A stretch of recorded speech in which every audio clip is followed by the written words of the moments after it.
आपकी board examination है on the way and board examination के टाइम बहुत सारे बच्चों को डाउट आ जाता है ग्रामर का क्वेश्चन कैसे अटेम्प्ट करें। दीदी ग्रामर में हमारे सारे मार्क्स चले जाते हैं, हिंदी का ग्रामर हमें समझ में नहीं आता है तो don't worry about it. Grammar, writing skill, everything हमने इस चैनल पे पढ़ाया है।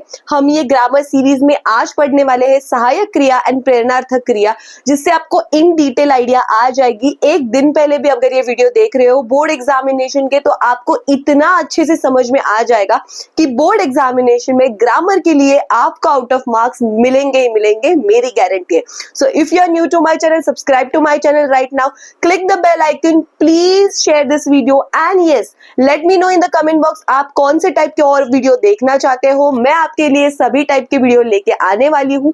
ग्रामर सीरीज के हर एक वीडियो की लिंक नीचे डिस्क्रिप्शन बॉक्स में है, उसके नोट्स भी अवेलेबल है, तो प्लीज उसको फॉलो कीजिएगा। And let's get started with our today's video, सहायक क्रिया एंड प्रेरणार्थक क्रिया।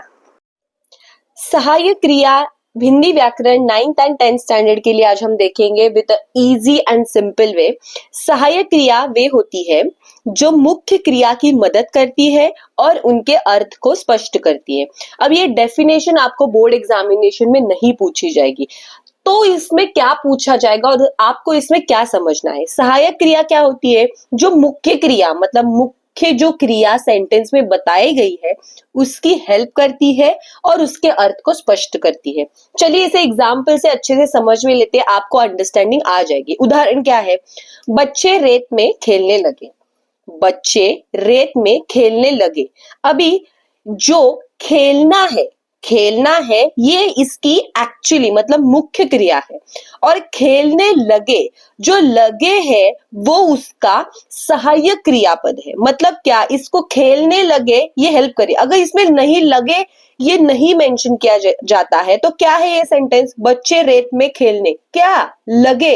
तो लगे बहुत ज्यादा इंपॉर्टेंट है, जो आपके मुख्य क्रिया को या मुख्य क्रियापद को एक हेल्प करता है और उसका अर्थ स्पष्ट करता है। तो बच्चे रेत में खेलने लगे।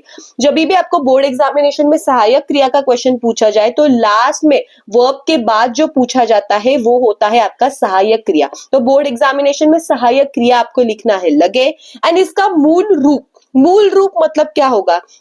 बच्चे खेल में लगे, तो लगना मतलब ये जो इसका क्रिया का मूल रूप है ये लगना है। मतलब ये मूल रूप से ही ये सहायक क्रियापद तैयार हुआ है, सहायक क्रियापद रेडी हुआ है। तो बच्चे रेत में खेलने लगे, इसका ये सहायक क्रियापद एंड मूल रूप ये है।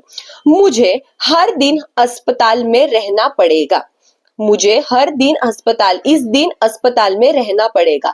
तो रहना ये इसका मूल क्रियापद है और उसका सहायक क्रियापद है पड़ेगा। तो सहायक क्रियापद मैंने यहाँ पे लिखा पड़ेगा, एंड मूल रूप क्या है? पढ़ना। तो पढ़ेगा क्या? मूल रूप क्या है? पढ़ना। तो इसी तरीके से बोर्ड एग्जामिनेशन में आपको क्वेश्चन पूछा जाता है।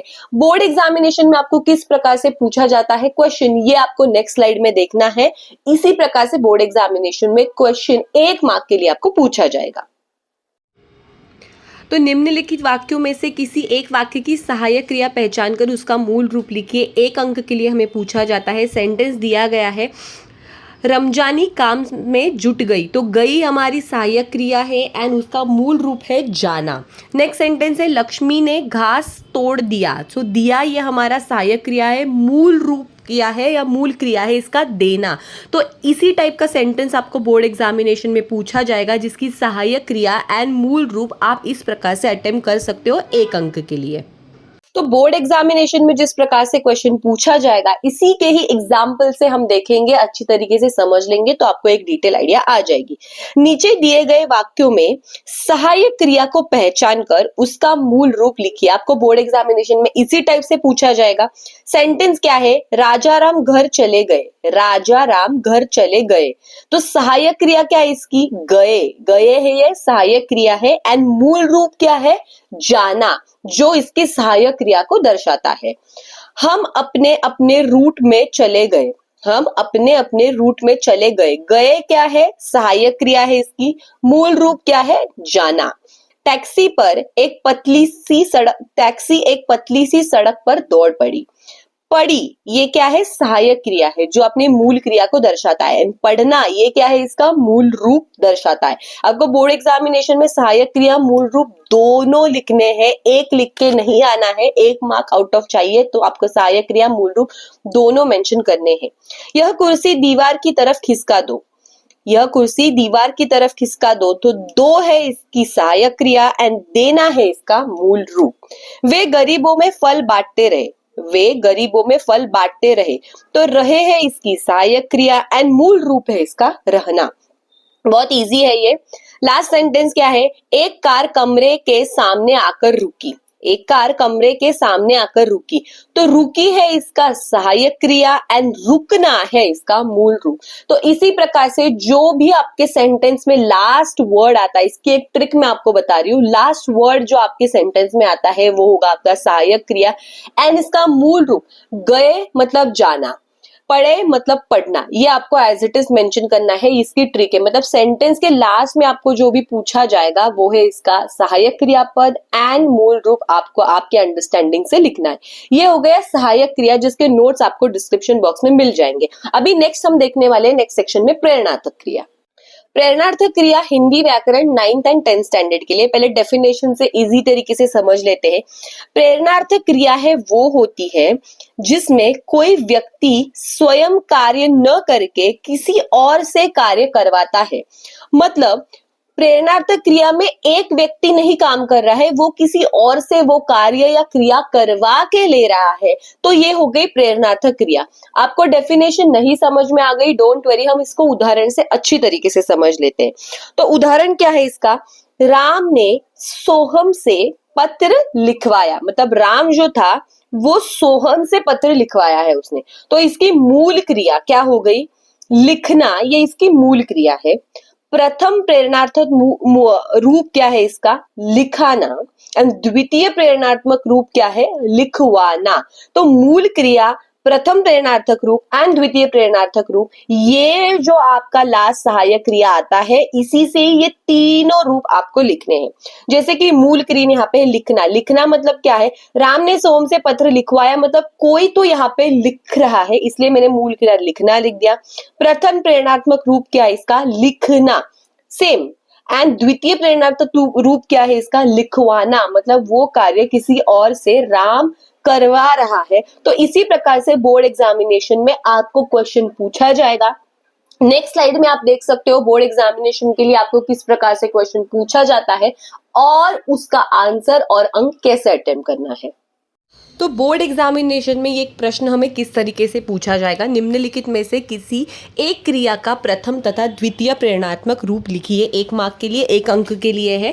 पहली क्रिया हमें दी गई है सहना, जिसका प्रथम प्रेरणार्थक रूप है सहना एंड द्वितीय प्रेरणात्मक रूप है सहवाना।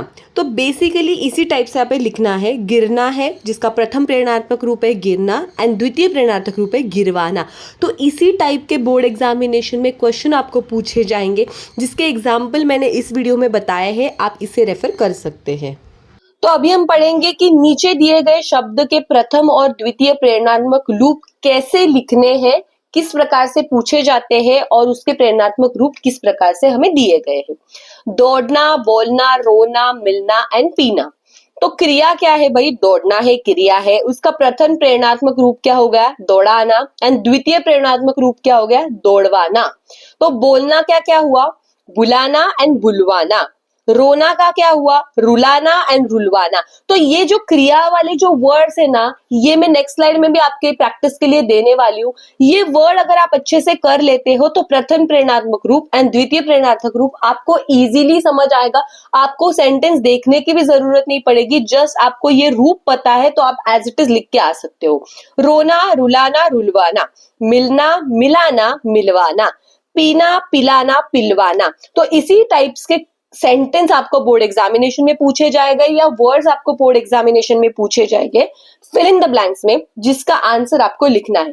इसके नोट्स भी आपको डिस्क्रिप्शन बॉक्स में मिल जाएंगे, एज ए रेफरेंस के तौर पे आप ये यूज कर सकते हो। एंड इसके नीचे दिए गए रूप जो है वो नेक्स्ट स्लाइड में आप देख सकते हो, पढ़ सकते हो, एज ए रेफरेंस के तौर पे यूज कर सकते हो।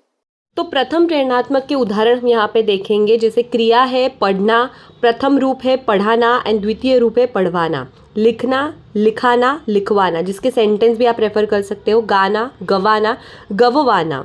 चलना, चलाना, चलवाना। खाना, खिलाना, खिलवाना। जागना, जगाना, जगवाना। तो ये क्रिया रूप अगर आप ध्यान में रखते हो तो इसका प्रथम रूप एंड द्वितीय रूप आप बोर्ड एग्जामिनेशन में लिख पाओगे। तो I hope you got a better understanding सहायक क्रिया प्रेरणार्थक क्रिया वाला क्वेश्चन अटेम्प्ट कैसे करना है, क्वेश्चन देखते ही समझना कैसे है, कैसे इसके आंसर लिखने हैं। बहुत सारे एग्जाम्पल हमने देख लिए हैं। तभी भी आपको किसी प्रकार का डाउट इसमें हो तो please let me know in the comment box में। आपके सभी के कमेंट्स पढ़ती हूँ एंड आंसर देने की कोशिश करती हूँ। All the best for your board examination and thank you so much for watching this video.